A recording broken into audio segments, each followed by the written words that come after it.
podcast episode 179. We're going live with this bad boy today. We got Dan, Hagen, Mikey. How we doing, boys? Good. Can't complain. Doing good Dan's like, I'm after just here. a big Mets win today. Yeah. Great game tonight. Anytime the Mets put Yeah. up 19 runs, you're not going to be upset. Honestly, I have the Mets as a third talking point here in the hot corner, but let's just talk about them first. 20-9 on the year. Mikey, are they the best team in baseball? I know record-wise they are, but are they the best team? People say we do have the best record right now, but we also have the best record since June 1st of last year still. Like to this day, since June 1st, we still have the best record in the MLB. I did not know that. That's a really cool stat. The right now run differential is plus 50. It's the best in baseball. Optimism, pessimism for the long-term view on this. And we obviously know it's April 28th as we're recording. Dan, I know you're a massive Mets guy. I know Hagen you are too, but Dan, let's hear your take on Mets. What are you optimistic for the rest of the season versus pessimistic? And Hagen, I want to hear your point as well on this.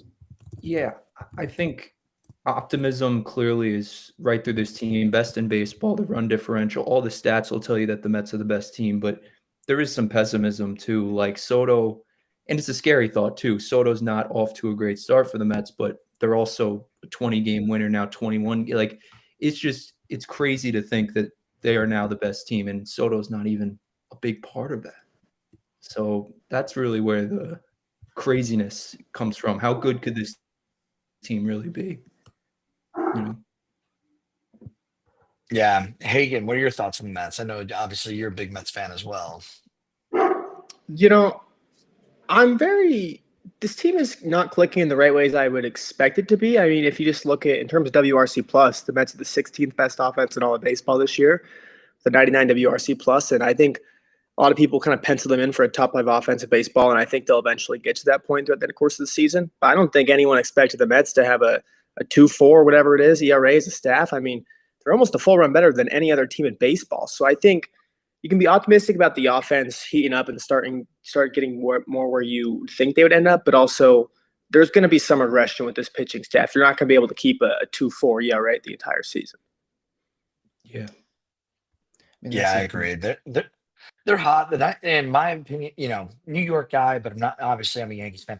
Mets, they have an owner willing to spend and willing to trade, willing to make moves, both administrative wise too, with the coaching staff. If anything is not going well, I don't think Uncle Stevie's afraid of making cuts to a hitting coach all the way up to the GM if he wanted to, just to get a Mets World Series. He's a competitor, and it's clearly shown. And I think that's my optimistic view for the Mets. Like they're playing great. And I feel every April, the Mets, they always play great in April, and depending on the year, they either have a great year or they just have a complete, they kind of landslide slowly down. No offense, but I think this Mets team is for real. I really do. I got to go to the Nationals Mets game this weekend with Dean, so that was super exciting. It was a rain delay, actually two, one before game, one in the first inning, and Soto obviously didn't do his thing, but the Mets still won because they put out a shutout 2-0. They shut the Nationals out at home. I know they came off a 6-game. They let up 6 runs to lose yesterday. But the Mets, I just got that feeling. And then Francisco Alvarez had a really nice opposite field home run. And the wind was blowing for him, but still very impressive. So love to see that from the Mets. Anything else we want to talk Mets related before we hop to our next topic here that has been posted? Real quick, if I may, too, just Nimmo today had an unbelievable game, 9 RBIs. The last Met player to do that was Carlos Delgado against your Yankees back in 2008, I think. So just crazy. Big day for him. His OPS jumped 103 points in one day. So it's crazy thing. Crazy. So good game for Brandon Nimmo. Dude, and that's the nice thing about the Mets. Like, I feel like even like people, and correct me if I'm wrong, Starling Marte, he's not having a great year, correct? Mm-hmm. Okay, he's still a guy that can totally turn things around. I think he could. Like, I'm not saying he's going to, but it's not like would that be the most surprising thing in the world if Starling Marte, a proven MLB player, goes off and has a really nice June and July or something like that? Absolutely not. And I think that's the great thing about the Mets. They have depth throughout the lineup now, where like random guys can go off at different times. But yeah, I think you're right about the depth too, because Starling Marte is a bench bat on this team where, besides Jose Azocar, Marte is the first guy off this roster, and it's a question of if he'll even finish on the Mets this season or if they'll cut him or try to trade him. Yeah, the depth is huge for this team, especially on the pitching side. Like if a guy goes down in the bullpen, I know a lot of people are not really happy with it after yesterday's loss, but like there's guys that we could pluck from AAA or even AA as the season goes on. Guys that are starting in AA right now, like Trey McLaughlin is a guy that was pretty hot in Met circles from spring training from a really weird delivery who's never been bad at any level. It's just taken a long time for him. Like guys like that, or all the 75 minor league deals we gave out in the offseason to relievers like Ghost, Genesis Cabrera, Rico Garcia. There's Brandon Waddell was a candidate to get called up over Jose Urena. Like, there's so many guys they could go to. And then even on the offensive side, like Joey Meneses is raking in AAA at 30 or 31 years old. Like, it's kind of crazy, like how much depth that's not awful that like we really could like get contributions from. And then even like the guys that are not doing well right now, like the regression to the mean is very like probable. Like the guys that are struggling, like aren't struggling. They're awful. Like Marte's not going to be like, I don't really use batting average or pay attention anymore, but like, is Marte going to be like a 190 hitter or worse, like for the rest of the year? No, probably not. Like there's just so many guys that are like going to rise up to get better progressively throughout the season. And then, yeah, obviously like Pete Alonso's not going to like hit every ball 113 miles an hour for the whole season either, but like their regression to the mean is going to be fine, or stay as good as they are. And real quick, just to add on to what you just said, Neroc, two pitchers didn't even mention at all is Daniel Nunez, who was a big piece for the Mets bullpen last year and was a setup guy for them down the stretch. I mean, he became kind of that eighth inning guy for him last year. He's ready, just waiting in AAA for whenever the Mets really need him, probably here in the next week or so. And then Brooks Raley, who's going to be back, I think they said June when they expect him to start in rehab games. So down the stretch, you're getting another valuable lefty in that pen. Yeah. With Danny Young out of options, it's that question of how many lefties do you get at the end of the season? I think 2 for the playoffs. I don't know if you guys disagree or agree, but that seems to be the sweet spot if you have 2 lefties. But yeah, I don't know. I would expect Raley would be 1. And then Minter, who went down with the lat for 15 days. He shouldn't be too bad of an injury, but yeah, decisions. I was talking to Hagen earlier today, and if like everyone stays healthy, the crazy part is if everyone stays healthy by the time Minaya and Montas come back, we'll have 7 like legit starting pitchers, and we'll only like really be able to run a 6-man rotation. And you'd think like, oh, like someone that doesn't pay attention to the Mets would be like, oh, well, like kick Canning to the bullpen or kick McGill to the bullpen. Like those are arguably our 2 best starters. Like Senga's, like the whole staff's been amazing, but like you're not just gonna throw Canning or McGill to the bullpen the way they're pitching right now. Like it really might be Peterson, honestly. If everyone's healthy, like it might be Peterson to get another lefty in the bullpen. He might be like our 5th best performing starting pitcher right now. Or maybe Clay Holmes is. Clay Holmes, I looked at it today. The most pitches he's thrown in a single season since like 2021 is like 1,124. And he's already at just over 500 pitches for this season. So like he might go to the bullpen. Something I talked about a lot in the offseason is let him go to the bullpen, let him rest his arm, let him just like be a good setup guy for us in high leverage. And then we'll like move him back into the bullpen via or the rotation through injury, or when the postseason comes along and we need longer innings out of guys. Like it's kind of like crazy, like what kind of a problem they have. And we know like based off of how Stearns has operated, like they won't trade one of those guys.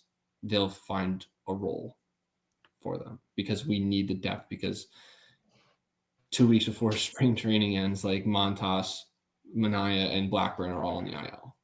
So like they won't trade anyone, but they'll figure out how to use them, which is crazy. And that's why they get paid what they get paid. Yeah, and well said, guys. I think that's a good point and a good kind of transition for us to the next topic here. We got to talk about the Dodgers rotation, right? The Dodgers rotation, Glass now hits the IL, right shoulder inflammation. So this is no bueno in the way, for Los Angeles. The rotation as of right now looks like Yoshinobu Yamamoto, who's been excellent, Roki Sasaki, Dustin May, and then that's kind of it.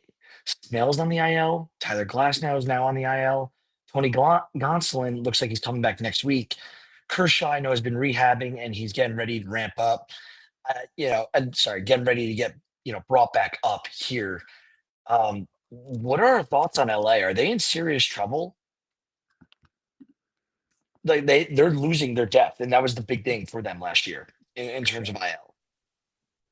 I'm not worried about the Dodgers at all because I think I said it last episode. Dave Roberts said multiple times that they pretty much know they're going to be in the playoffs. I mean, it's almost a guarantee at this point. So it just get these guys ready for the postseason because that's what really matters for this team. Obviously, seeding matters, but they've kind of gotten screwed earlier in the past where one seed they get to buy and then they don't pick it up. Besides, they saw a difference last year though. But I'm not too worried about them. I think it was kind of going into the year. It was like, do you really need 10 starting pitchers? And now the depth's really getting put to the test. I mean, last year they had, I think, 20 different guys started. It was some crazy amount of guys pitched games for them last year, made starts for them. So I'm not too worried about them at all. And with this offense they have too, it's not like you need to have a crazy good pitching staff. I mean, you could throw guys out there, and even if they give up 4 runs a game, you can still win a lot of those ball games. Yeah, they literally had like 10 guys, 10 quality arms that could start games for them when the season started, and they still have, what is it, like 8? No, they don't have that. You know what I mean, though? Their numbers are down. Dan, Yeah, for sure. No, I agree. Of course, so it's 11. But I'm concerned about Glasnow, for being honest, just specifically him, because Tommy John in the past and just now the UCL, I don't know, it's concerning. I think, like Hagen's point, though, the Dodgers are just too good. They have this depth that they're clearly utilizing, and I think they'll be fine. Maybe they don't win the division. That might be something that we look at and say, look at the Giants, look at the Padres, how they're doing.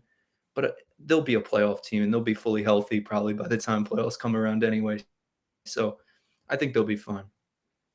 But even if they're not, they ran 3-man rotation like through the NLCS and the World Series and still won, kind of easily. But they have, like, Ben Kasparius has been on the roster all year for them. He'll probably just start getting more starts. They've got 4 like legit arms in AAA that could come start for them. Well, I don't know what's happening with Bobby Miller. He's like not good anymore. Like Knack, Wroblewski, and Freso could easily come up and just like start being really good. I mean, even last year, like you said, like they won pretty easily, I guess you could say, in the World Series last year. And there are 3 starters they had. Yamamoto wasn't even 100% at the time, 100% built up by that means. And Flaherty was hit or miss. I mean, he was awful or he was really good. There was no really in between. They were throwing bullpen. And Buehler, you didn't know what you were getting. Exactly. What were you going to say, Dan?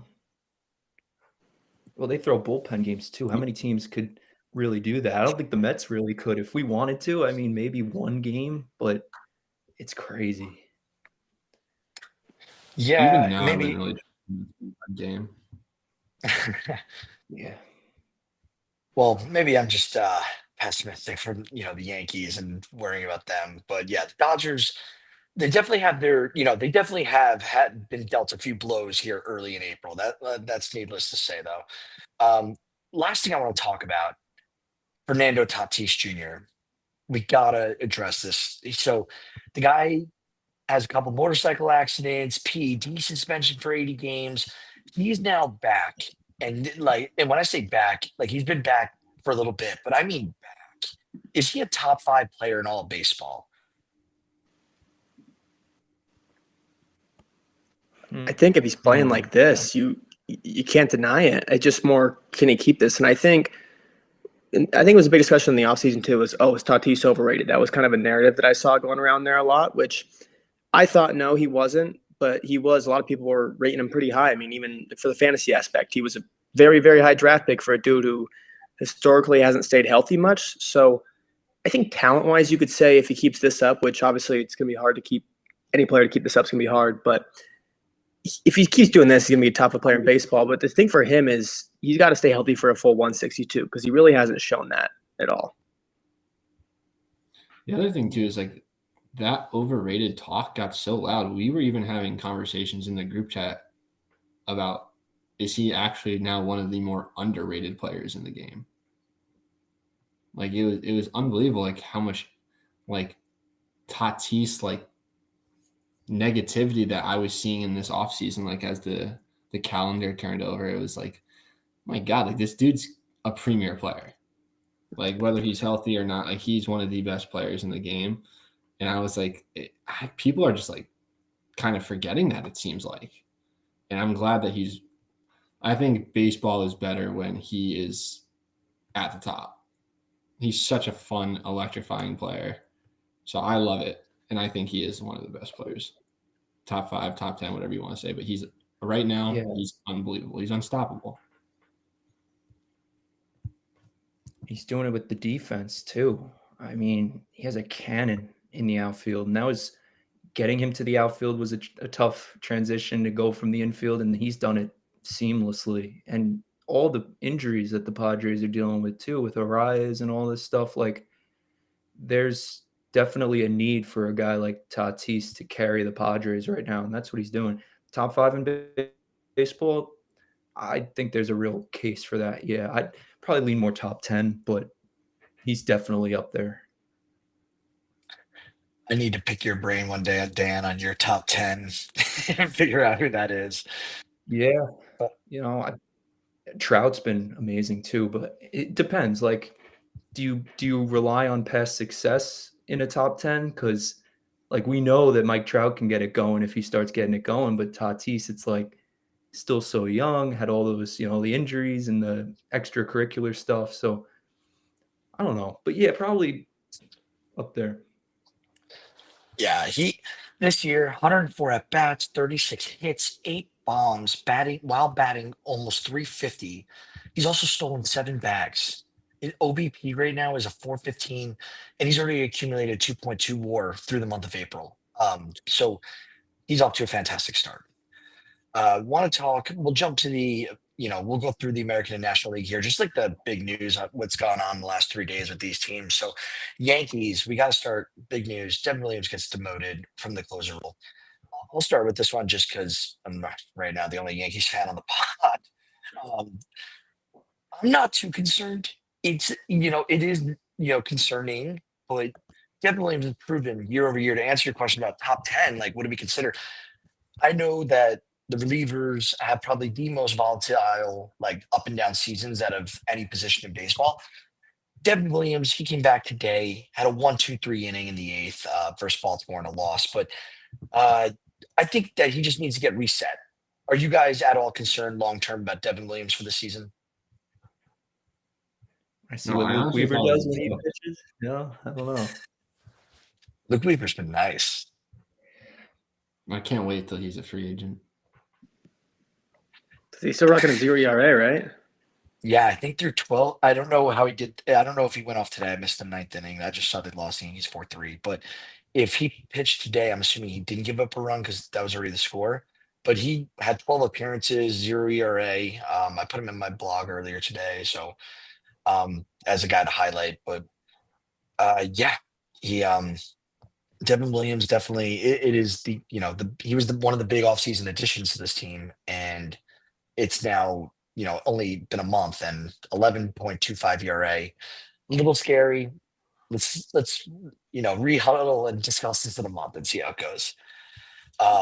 Well, I have this Jarren Duran here twice this weekend. We both know there's 2 big things that happened with Jarren Duran this weekend.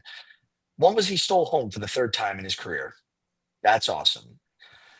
I don't know how to, we got to talk about what happened with the fan in the incident. So are you all three of you aware of what was said to Jaren Duran and what the subject matter was? Was there like an actual like quote of like verbatim of what was said to him? I know like what happened. I don't know if there was like if it was publicly released what was actually said to him though. I believe the quote was "Go blanking, kill yourself." Yeah, dude, like that's actually ridiculous. Like I don't understand like I really can't understand like the mentality of saying that to someone that you know like actually struggled with that. Like it's like I just laughed just now, but it's like seriously like unfathomable to me. Like it's like it sounds like a joke, really. Like someone actually did that. Like it's kind of crazy to me. Yeah, it made me very upset because obviously we already know what Jaren Duran's dealt with the stuff in the past, and he was very vocal about it, which is, I mean, it's hard to do that and be vocal about stuff like that and the struggles you're having. But then to go after a guy because of his past but then also just someone in general too. I mean, these guys aren't zoo animals. These guys are these human beings with emotions. Like, these guys are players. Like, you don't say that to anybody in general, but over a baseball game, like that's. I hope this ban gets banned for life. This fan gets banned for life, and I hope he doesn't ever go to another baseball game again. I agree. There's no place for that in sports. It's especially like OC's point, a guy that was in the action of, and it's just crazy to think that people would, and we see it on Twitter all the time, but Twitter's not an accurate representation of society, but to see that in real life and transpire, and he's going at the guy, like, it's just, sports are meant to be fun, Yeah, it's not like some like keyboard warrior thing, like hiding behind like a computer screen. Like no, that was like you said that face to face to a human, like, and it's like Hagen said, like it's hard enough to like come out and speak about those things, like when you're not like famous, when you're not in front of reporters day in and day out, when you're not making millions of dollars and like entertaining people all the time, like. He's not, but like sports is an entertainment business with the publicity it gets, but like for him to have come out and spoken about that and like allowed it to be part of a documentary and allow it to really be highlighted to help other people, like it's incredibly brave. And like the courage he had to do, like I'm sure it must have taken him probably months, if not longer, like of thinking about whether he was like comfortable publicly speaking about that, and like to get that like response from one person. Yeah, like there's bad apples and like you can't make everyone happy, but like for someone to actually go do that is really ridiculous. And like I'm glad like nothing happened. Like I know like everyone kind of wishes he was able to do what he probably wanted to do to the guy and like square up or whatever, but like it's good that they didn't let that happen because it probably would have just like ruined the whole message in the first place. But I was like, wow, they're holding him back. Like just let him go, man. Like it's crazy. Like I really hope like that person should get banned indefinitely, forever, lifetime, whatever, after lifetime. Like it's crazy. There's no. I think the reason we both scoff at this. I think the reason we both scoff at this is because it's such a joke that this is happening. 100%. It's just such a joke. We'll move on though. I want to talk on a more positive note. The Detroit Tigers, they sweep a doubleheader this weekend, and now they have the best home start in 114 years. They're 13-3 at home this year. They're 8-2 overall in their last 10 games. Dan, is Detroit for real? I think so. Last year postseason team experience, and now you're getting Baez too in the mix, who's sparking that offense. Scooble's an ace. He's top 5 pitcher in the league type thing. I mean, this is a really good team, and you're sweeping an Orioles team too that I thought they would be better up to this point. I don't know what's wrong with guys like Gunnar and stuff like that, but I really like what the Tigers are doing, and I expect them to be a playoff team again. They'll probably win the Central, and maybe they're facing the Yankees again, and who knows? Like, or almost facing the Yankees. Maybe they match up with them this year, but it could be something to think about. Hagen, are you big? It's hard not to like Tigers. Yeah. Hagen, are you in on Detroit? I admittedly don't follow the Central teams too much, so I don't have too strong of an opinion on Detroit. I don't think I've watched a single Tigers game all year. I just know the numbers, but I do think it's impressive for what they've done so far, especially when Glaber, their big offseason acquisition, wasn't really – I mean, he missed, 15 days or so. Jake Rogers, the starting catcher, has been out. Matt Vierling's been out. Manuel Margot's been out. Yet they've had a lot of injuries on this team, and even, too, Kerry Carpenter hasn't really gotten – or, sorry, Riley Green he's still like 20% below league average as a hitter right now. He's the best player, and he's not even clicking for him, and they're playing amazing.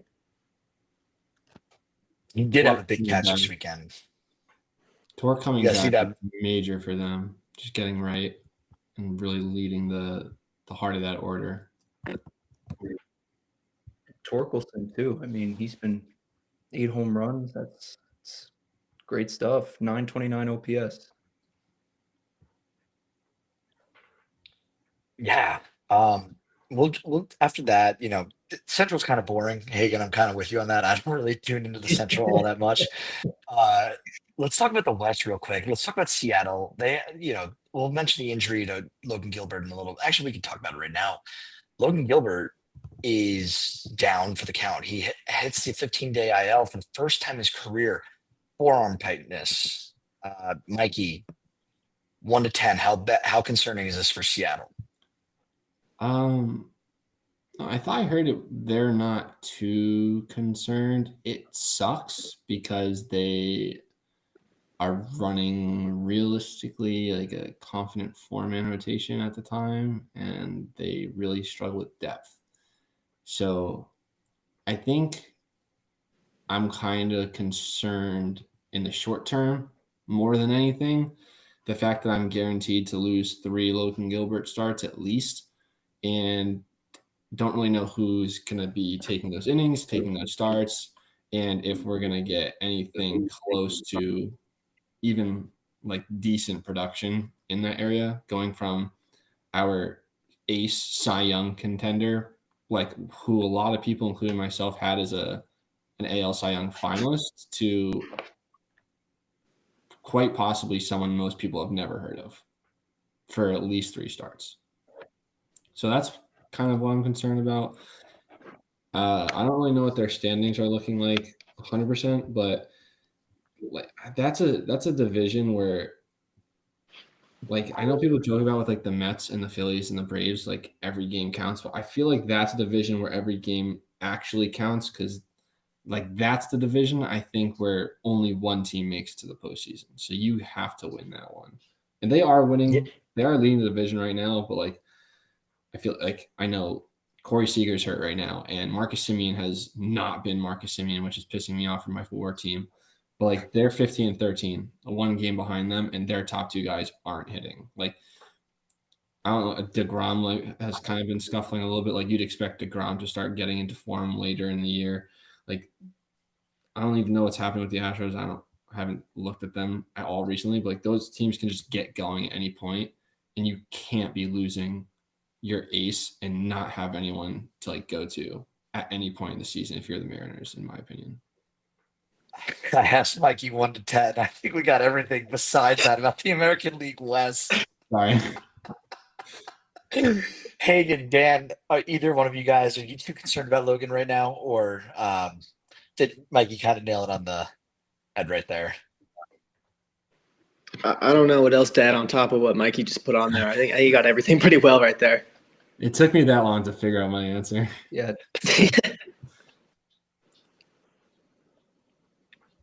I'm not concerned with Seattle. Like their pitching is their calling card, and it's tough to hit in Seattle too. But Jorge Polanco is having a great season. They got a great start yesterday from Logan Evans, who got called up. So I think they're trying to work through everything. But overall, I'm not too concerned. But it is concerning for a team that prides themselves on pitching, and if the offense goes dry, then who are the Seattle Mariners at that point? So we'll see. I'm not too worried though.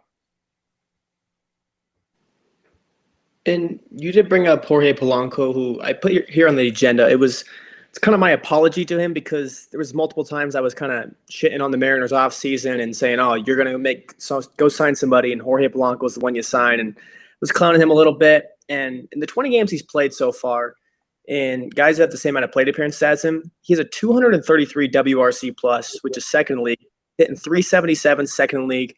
Both those are only behind Aaron Judge. And he's got a 1.1 F4, which is 24th in all of Major League Baseball. So this is just my apology to Jorge Polanco, who I kind of wrote off and made fun of Seattle for going after, and he's been way better than I ever would have imagined. Takes a true man to own up to that. But no, we all make our calls in baseball, and baseball's a weird sport. They never, I still haven't had a hot prediction or our hot take episode from last year. I want to do it because it's going to be like all the the bad takes. I bet you 1 in every 10 is like correct from Sam, Dean, and I last season, just calling like who people are going to sign and where, for how much money and so on and so forth. But we'll jump to the National League. The East, we already mentioned the Mets being the best team in baseball here. I want to ask you guys, I've never heard of this guy, Ramon Gomez hits 104.5 miles an hour on the radar gun. Fastest pitch recorded in 2025. Is this guy going to be called up to the majors at some point? And will he be a difference maker for the Mets? I don't think this year. Next year, absolutely. Only given because he's in single A. I can't imagine him shooting up to triple A. I mean, double A will probably be his cap. And the next year, the double A to triple A. But if you're throwing 104.5, we love baseball here. That does not grow on trees. So keep that, in-house if you're the Mets. And that'd be a great weapon out of the pen potentially next year. That'd be awesome. I like today, Gary Cohen said on the broadcast, they were talking about this, and he said there's 2 spots for this guy. It's on the Major League roster or on the injured list. Yeah. That's a True. unique response. I kind of like that. Yeah, we don't want to hear that one. You know what I mean, though. I like it in the sense of where it's like this guy should be at the majors with 104.5 mile an hour fastball. So if he's not there, he should be, what do we call it? Ghost IL spot, I guess. Atlanta, 7-3 in their last 10. Is Atlanta back? Yeah. Quiet Met fans. Everyone's just quietly shaking their head. Yeah. Atlanta's back, and they don't even have Ronald Acuna Jr. back, and they only got 1 start out of Spencer Strider. I mean, if you look, their lineups every day, I laugh to myself just as a Mets fan. I look at their lineup, and I look at the 6 through 9, and I'm like, that's a AAA lineup, 6 through 9. But they're playing hot right now. They're playing well. And Matt Olson's starting to heat up. Austin Riley's picked it back up. A lot of those guys are starting to play well for them again, even when they've already lost Fernando Lopez for the year. Jerkson Profile, their offseason addition, they've lost. Cunha's going to be back here in the next month or so. Strider will be back in two more times to the rotation to get him back. So there's no breathing room in this division if you're the Mets. You got the Phillies and the Braves right on your ass. Absolutely. Today, they're going to be 2 games behind the Phillies. And they just started a series against the Rockies. They're winning 6-3 right now. They're a good team. Very good team. I'm sure Ben and Jeb are super excited right now with Atlanta. We'll jump from the East, though. What were you going to say? No, they're just scary. It's just like the last team. Like Philly doesn't scare you as a Mets fan, but Atlanta definitely does. Yeah, definitely. Bruce Park, you don't want to play there. It's funny you say that because Dean asked one of our best friends. His name is Pat, and he's a massive Mets fan. Pretty much the reason why we went to a Mets Nationals game of all games this weekend. And he asked him, do you think is the worst Mets killer of all time? All 3 of you. Who do you guys think is the biggest Mets killer? And I'll tell you if you match Pat's answer. Chipper Jones. Did you say Chipper Jones? I feel like the top 3 are like Chipper, Freddie, and Chase Utley. So Pat's answer right away was Chipper, and I was like, funny, brave, and it's exactly what you said, Dan. And you don't fear the Phillies, you fear Atlanta. Jason Worth, he wasn't a Brave, but he also used to kill us too. But yeah, Freddie, all the Braves, right? Freeman and Chipper and man, Worth was on 2 of those teams, Phillies and Worth. Nationals. Yeah, it's crazy. Dude just wanted to play against the Mets. Yeah, literally. He had that quote where he was like, "Nah, I don't respect anyone that is a Mets fan." It was like 2 days ago too. Yeah, he's like, if you're from New York, you have 2 choices: the right one. It basically says the right one and the wrong one. I don't respect whoever chooses the wrong one. It's like, dang, dude. Crazy. Dude, all our dad, dude.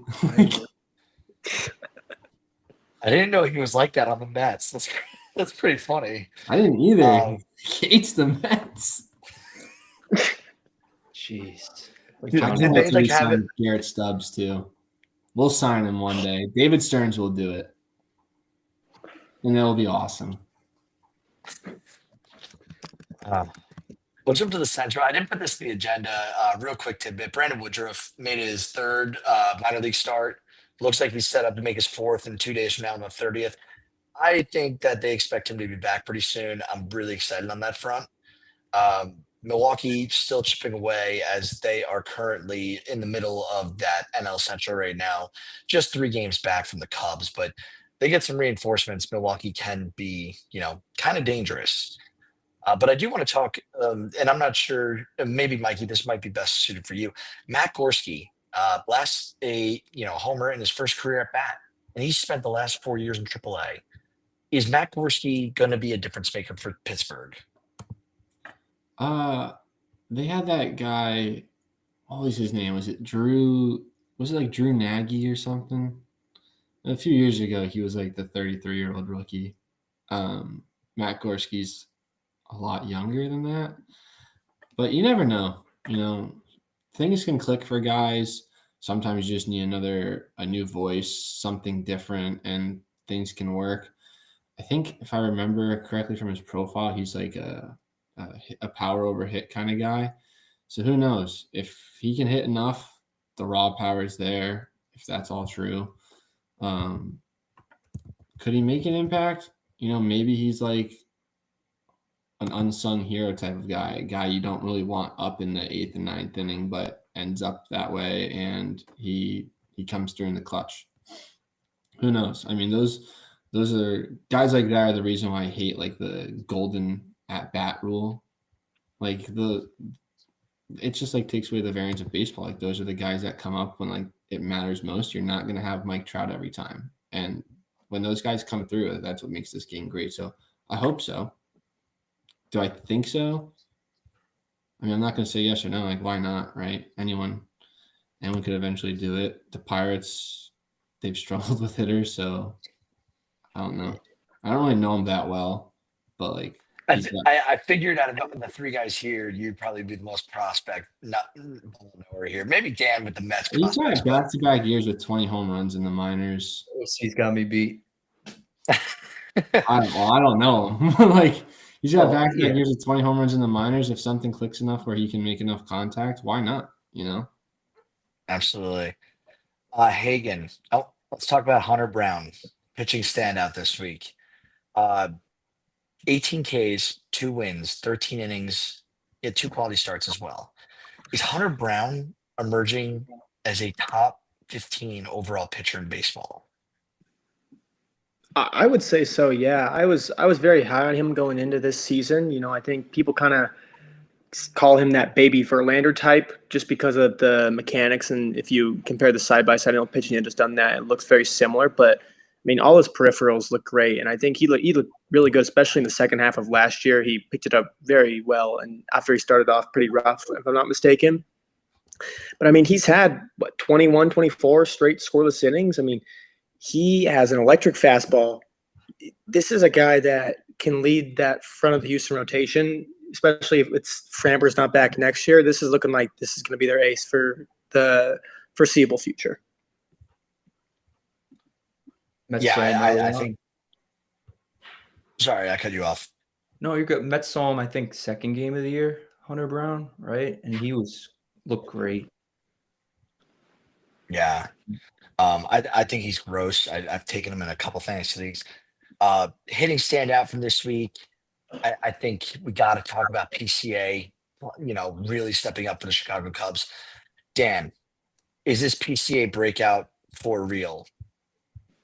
I think so. I think Mets fans could answer that too. I mean, we've been waiting for PCA to break out for a long time. You see what he's doing this year. 421 batting average, 1263 OPS. He is just everything that we expected him to be and then some. Like, we always knew he had the speed, but then, trading him for Baez never really sat right with anybody, and it's not going to sit right with anybody now. He's really blossoming, and I think it is for real. So it's scary. Definitely scary. The Cubs are good.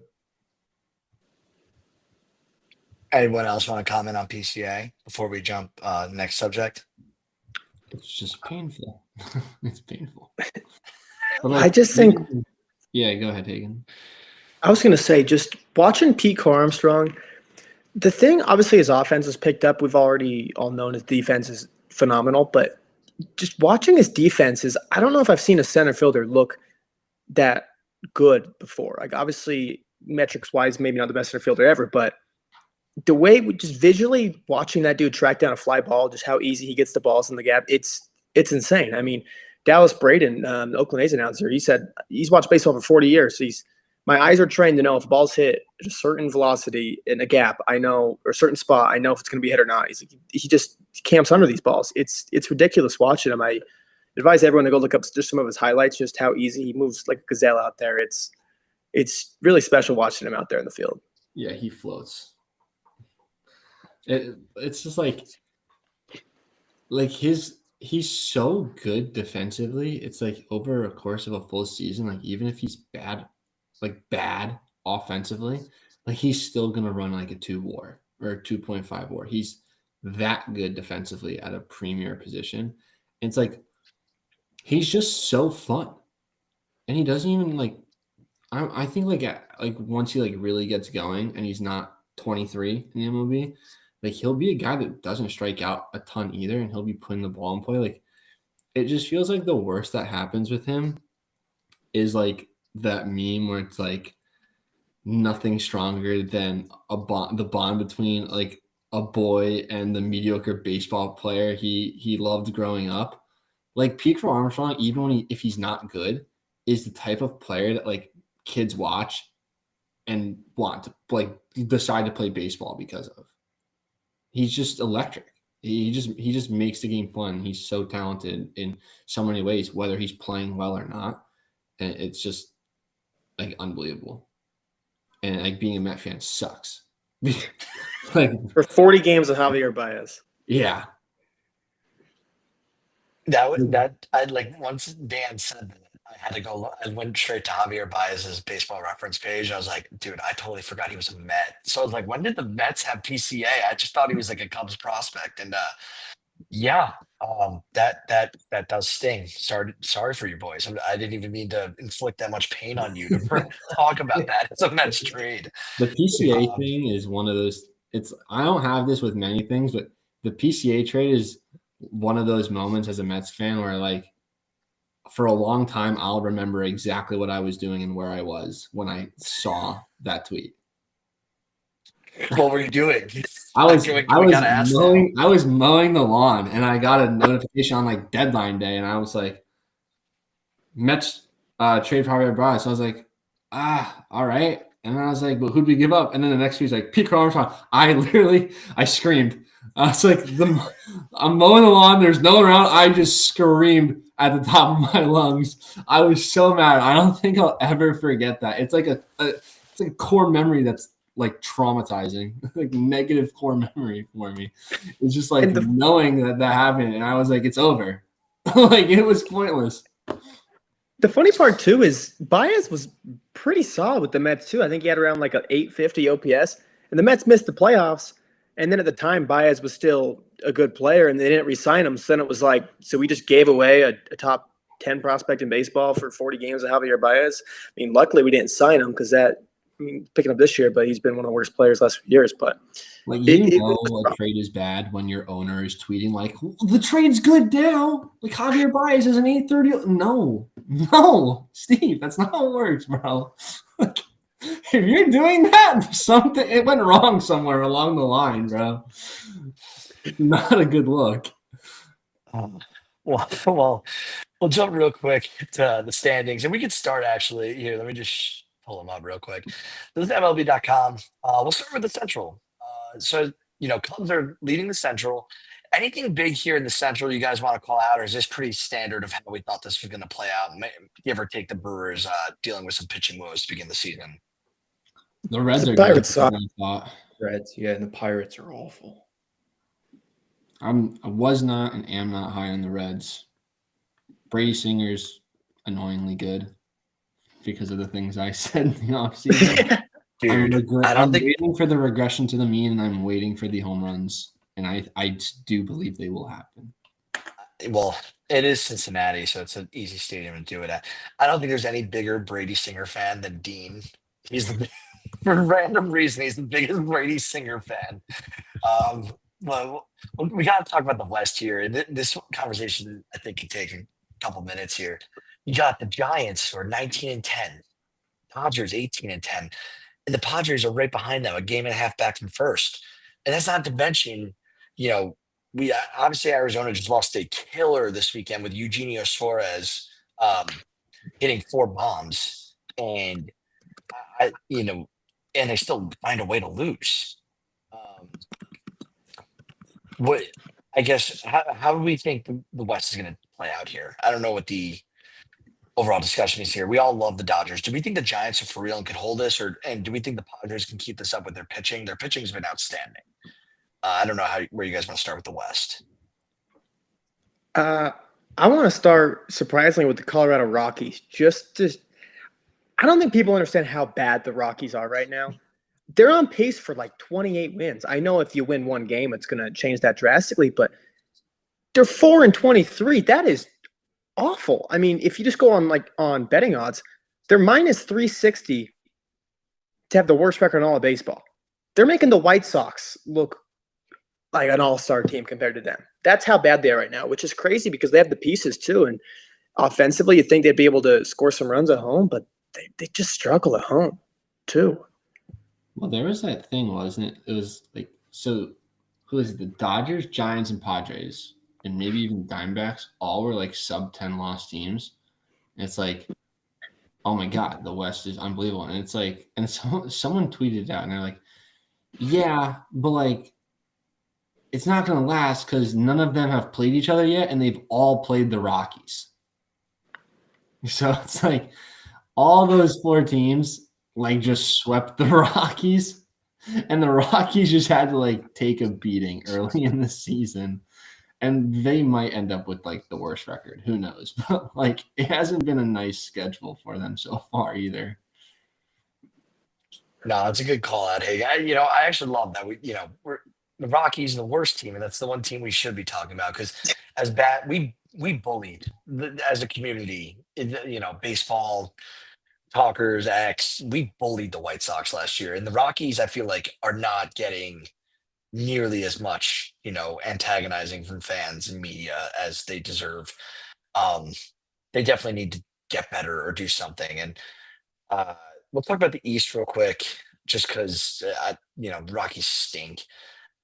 Phillies, Nationals, Braves, they're all right there, and even the Marlins are right there. Are you guys anything big in the East? Obviously, the one thing I want to say, all the teams have losing records away. Is this a concern for the playoffs long term? I know it's only April, but something to call out. Yeah, it could be. It could be. I look at the way, specifically the Mets, the way they're playing at home, away from home. I mean, they're not great. They're only 500, but 12-1 at Citi Field this year. I've only been to 3 games, but I mean, there's been a lot of opportunities for fans to go to these games, and it's been packed, and it's just been a great place to play. But I look at the the Phillies as the team that we're going to be neck and neck with. We were saying this in the offseason too. Just kind of talking about, I didn't expect Atlanta to get off to the start that they got off to, but I still see the Phillies and the Mets. I don't even know if the Braves make the playoffs. As much as we talk about them and they're a great team, but going back to the West, like, you're probably going to have 3 teams in the playoffs there. Whoever wins the division, and then Giants, Padres, or Dodgers, the other 2 teams, they're probably going to be wild cards. And then the Phillies or the Mets, one of those teams is going to be a wild card, whoever wins the division. And then the Braves kind of, I don't know if there's a spot. It's so early, but I don't know. It is so early, but it is something to call out, right? Like a lot of times, at the end of the season, these teams are separated by a game or two, and um, you could point to earlier in the season where you weren't putting it all together with the roster you had, and shit happens. We'll talk about real quick. I'm not jumping to the injuries yet, but CJ Abrams was activated for Washington. I think this is a really, really good thing for them, especially the way that James Wood's been playing. So something to call out for Washington. And I'll quickly highlight the stadium. Have you guys been to the National Stadium? No, never. I plan to go. Hey, I don't want to go. okay. Hagen, Mikey, have either of you guys been? I have not, no. Just what you were telling me earlier. Yeah, so we liked it. It was nothing super special, kind of warehousey, and in terms of the tunnels, but uh I did like it overall. Like, it wasn't the worst stadium I've seen, but all the strip of bars right in front of the main entrance, really cool. Especially this place called the Bullpen, big tailgate spot that's like designated obviously for the stadium. So uh, good stuff for the Nationals. I wish we got to see more out of CJ Abrams when we saw him. I'm a big CJ Abrams fan, but he is back and rolling. Let's jump to the American League though.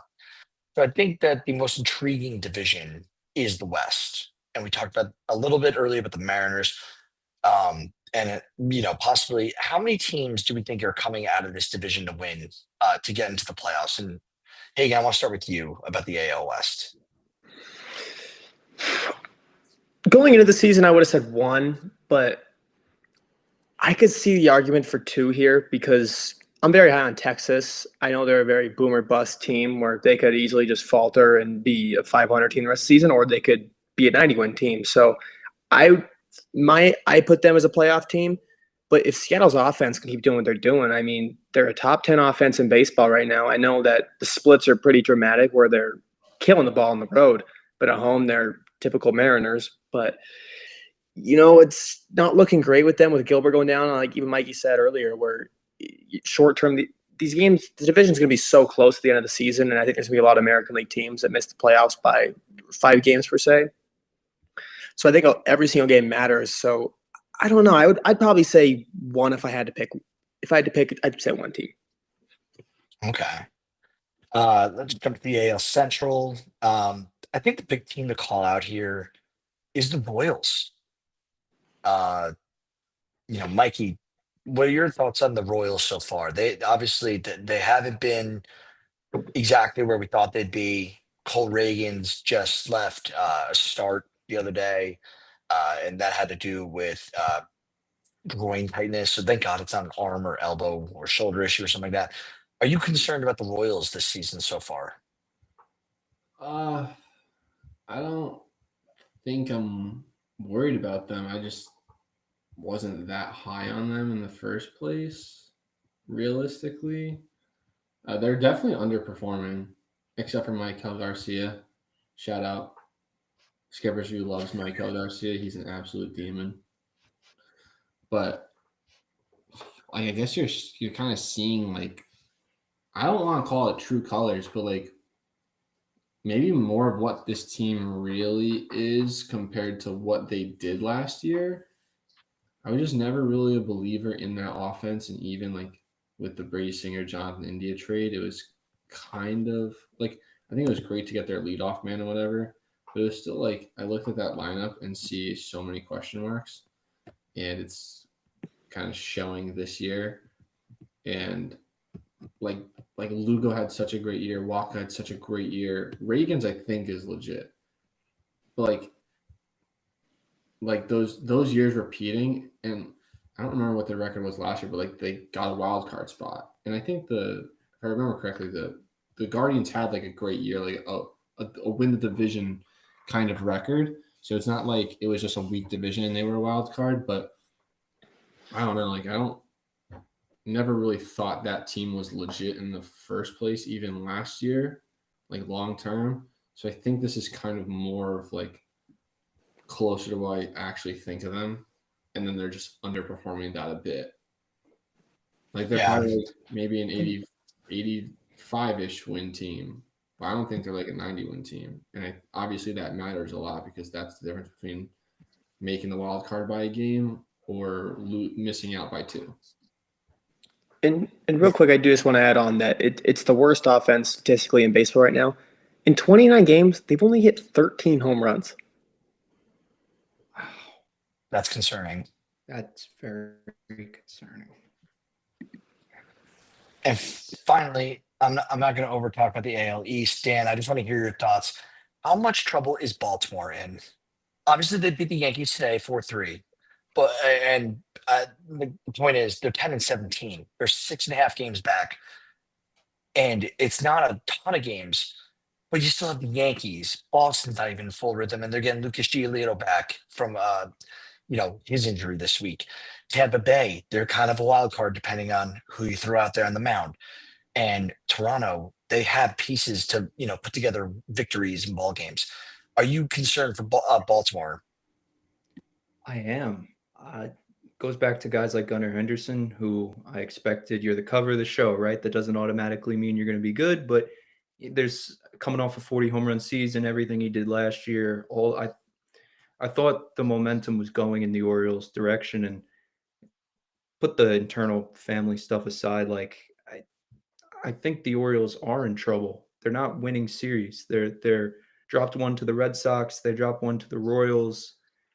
Drop one to the D-backs as well. So I don't know what's going on with the Orioles. I really don't. And again, it's still so early to sit here and say, oh, they're not going to be a playoff team. But at this rate, I don't know if they'll be a playoff team. And Hagen said maybe 1 or 2 teams come out of the West. Going back to that for a second, maybe 3 teams come out of the West. If you have the Astros maybe get in, the Rangers boom or bust, the Mariners if they keep hitting, but also the Athletics. That's one of my sleeper teams. But overall, yeah, I don't know what's going on with the Orioles. The Red Sox are the team to worry about if you're the Yankees, though. Yeah. I do want to say in the Orioles, can you throw the standings back up, Brett? Yeah, give me 1 second. But keep talking.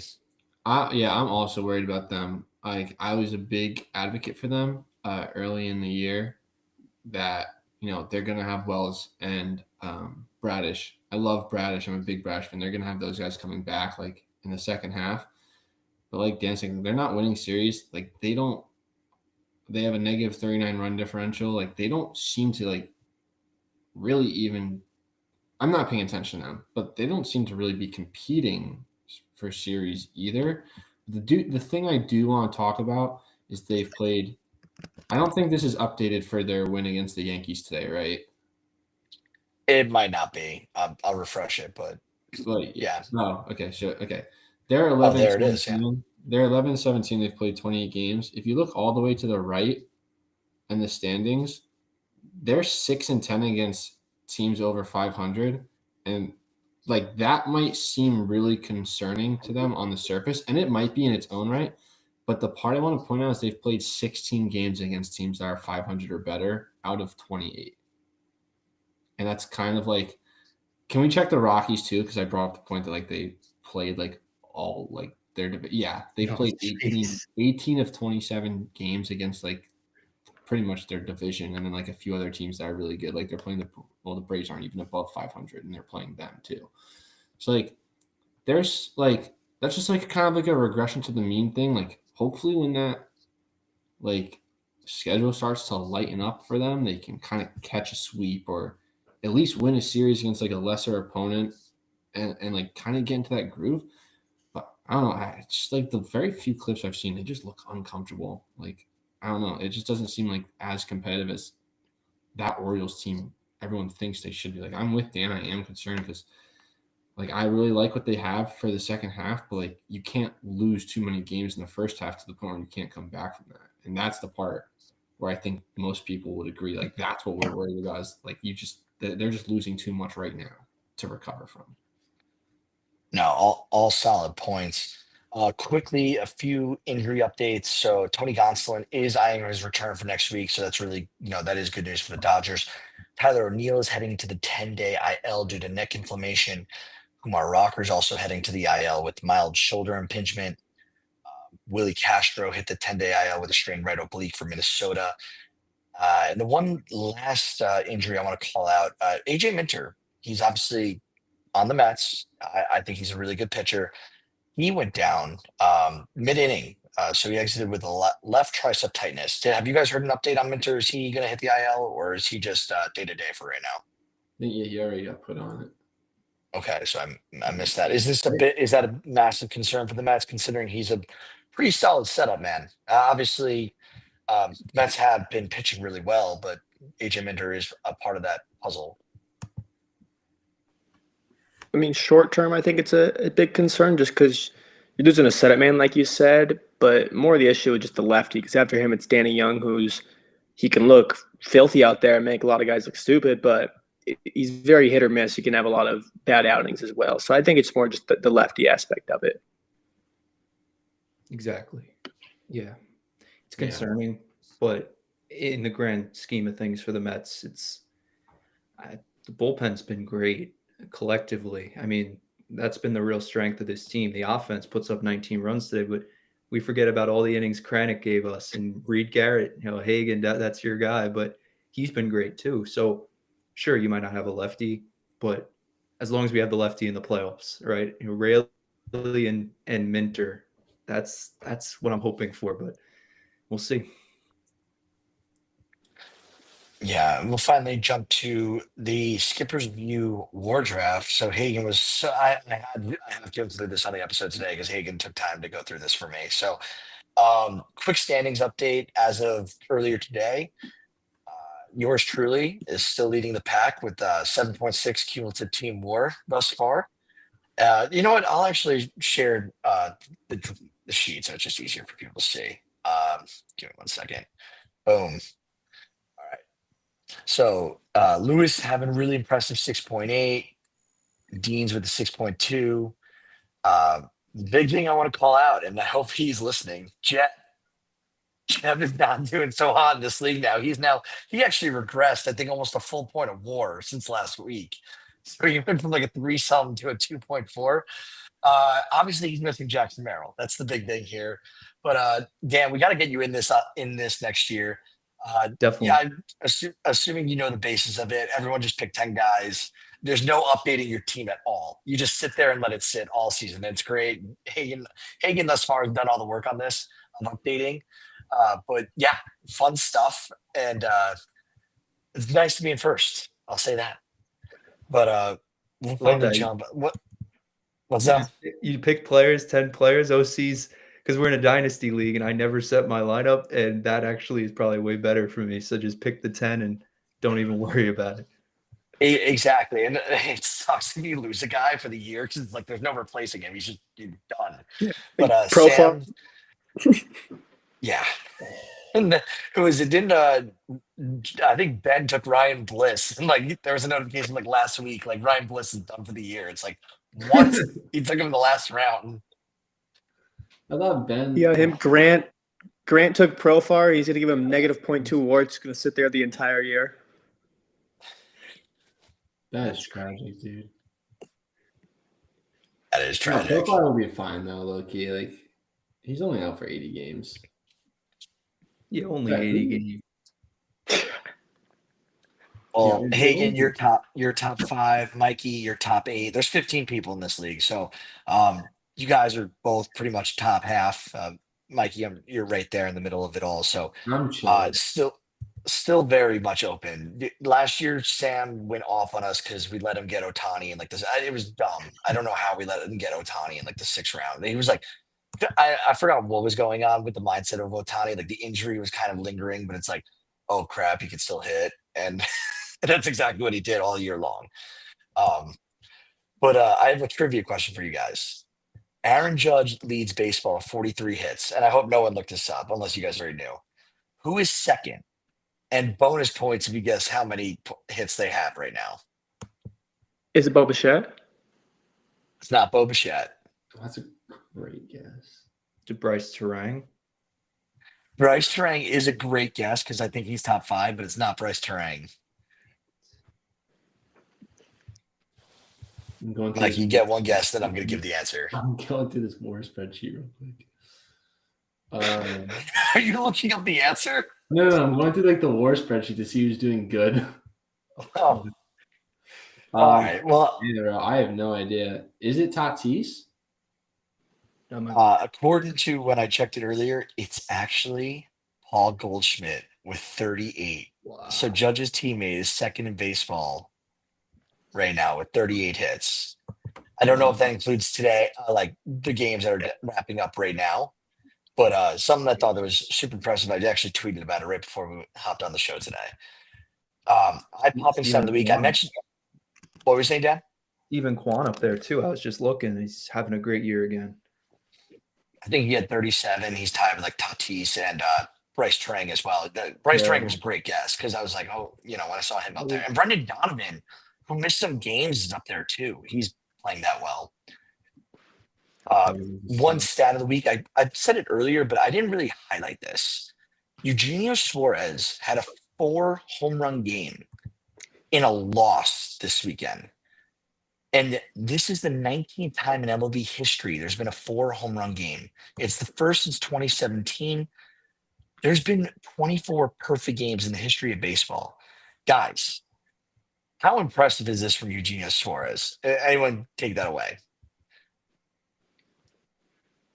Very impressive. It's one of the rarest things to do in this game, if not the rarest thing.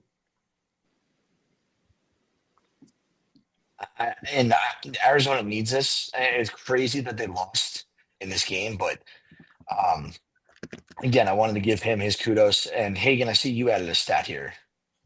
Yeah, so I saw this just right before we hit record. So this was OptaStats put this out after the game today. So the Mets, in their first 29 games of the season, starting pitchers have allowed 4 or fewer runs. That's the longest streak for an NL team to start the season in the modern era, which started in 1901.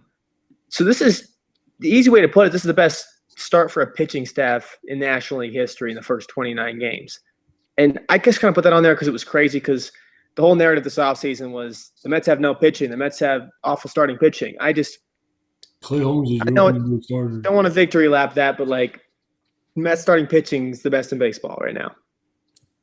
No, it's a pitching staff thing. It's not just a David Stearns thing. It's Jeremy Hefner, Desi Drusel, all the other guys that I'm like not even like giving the proper credit to that have made this happen. Like they all collaborate and figure out who they want to go. It's not just like David Stearns baseball genius meme. It's the coaching staff.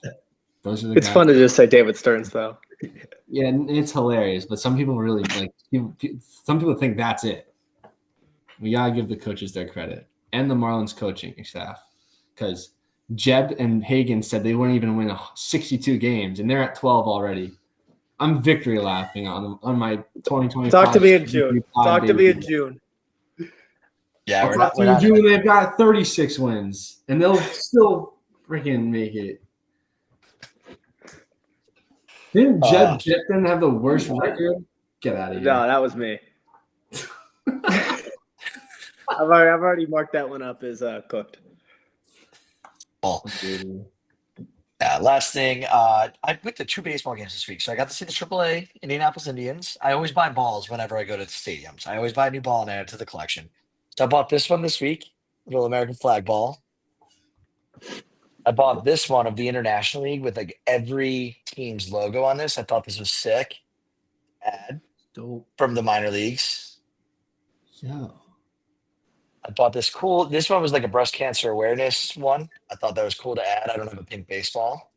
And finally, as you guys know, Dean and I went out to the Nationals Park. I always buy one basic team logo ball if I can. But yeah, that's the memorabilia that I bought this week. Wasted some of my money on, but I love it, so I don't care. Thank you all for listening. This was great. Follow us on social media.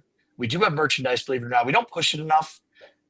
We're going to start, I think we got Hagen. We got to talk, me, you, and Dean. Yeah. Didn't know Hagen's parents run an embroidery shop. We do got to talk about that. And then, read our articles that are posted this week. Find Dan, Hagen, OC on X. Find them on the Skippers Review website. They post all their blogs there. Dan, Hagen, and OC always providing some of the best content out there.